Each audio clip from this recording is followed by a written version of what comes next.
This is a narration of our Elmer, Oklahoma tornado chase. I'm Mike Prendergast with AllAccessWeather. We start our video just southeast of Childress, Texas. We had dropped south of 287 on a cell that was struggling just to head towards the southernmost cell, or the tail end Charlie. At this point, we're on Highway 104 that runs east to Quanah. The southernmost cell most of the time will limit the instability of storms to its north and use all the available moisture, warm air, and energy coming from the south. After traveling through Quanah, we found a nice open area to view the storm.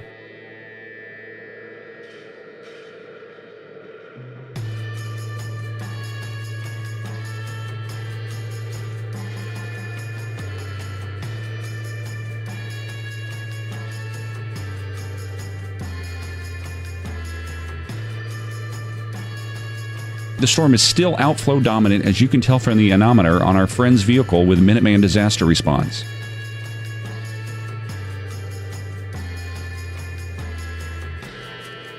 Until now, the storm had only been severe warned. You now begin to see tiny funnels and appendages hanging down from the base. You'll also notice the structure developing into a nice rotating mesocyclone. Now the structure is gorgeous. Becoming a classic supercell, the cell is moving northeast into a much better environment.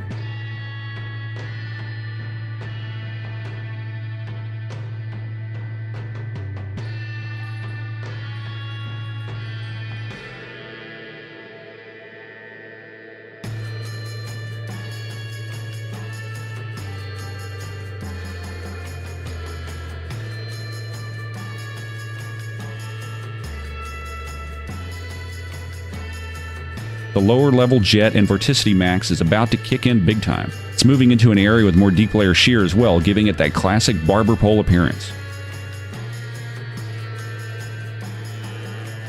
We head northeast on Highway 91 out of Chillicothe to cut over to Highway 283 and head north across the Red River.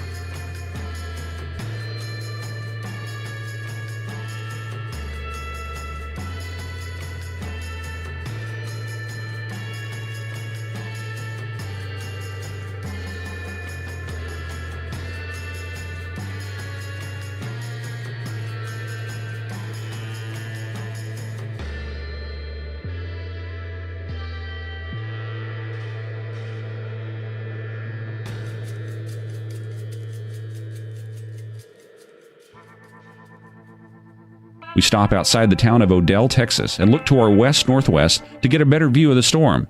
You'll notice the dirt in the field being sucked towards the storm. The inflow had really begun to pick up now, and you see a beaver's tail forming on the east side of the storm as warm, moist air is being drawn in at a pretty high rate. The storm has now gone tornado warned. Road options were limited because of the Red River. We still had to travel east on 91 till we got to Highway 283, the only road across the river for dozens of miles. As we are approaching the core, you can see the rain shaft becoming more intense, and the inflow cloud is very pronounced to the east. The mesocyclone is really rotating now. We cross the Red River. At this point, the storm is dropping what would become the Elmer tornado just to our southwest, but it's obscured by the rain shaft. We stop on the other side of the bridge just inside the Oklahoma border to observe the storm. It's apparent it's moving more east than it is northeast, and is therefore heading right for us. The farm buildings we're passing now will be graced by the tornado in just a few minutes. We turn east on 1760. These houses will also be struck by the tornado and suffer EF2 damage. You can now prominently see the tornado to our west-southwest. We stop to get a better look, and it's quickly evident it's coming right for our location. We reposition about a mile down the road, and it appears now that it will move to our north. About this time, it's grazing the homes we had passed earlier. This is our closest encounter yet with the large tornado, and you can see multiple vortices within the tornado. We pass through the tiny community of Hess and jog north just a bit to get a look at the tornado. We realize we're going to take a direct hit from the backside of the RFD and some hail, so we get south a bit. We encounter 60 to 70 mile an hour RFD winds as we get south. The tornado is still evident to our north, but it's obscured some by rain.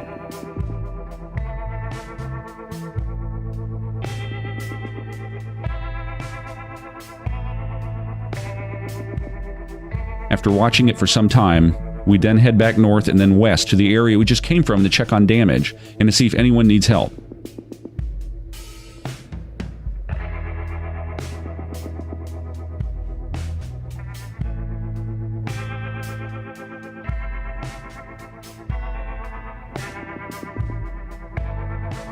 homes that were grazed were pretty much wrecked. We ran inside to check on them, but fortunately they were vacant. Please follow us on Twitter at AllAccessWX or on Facebook at AllAccessWeather. I'm Mike Prendergast with All Access Weather.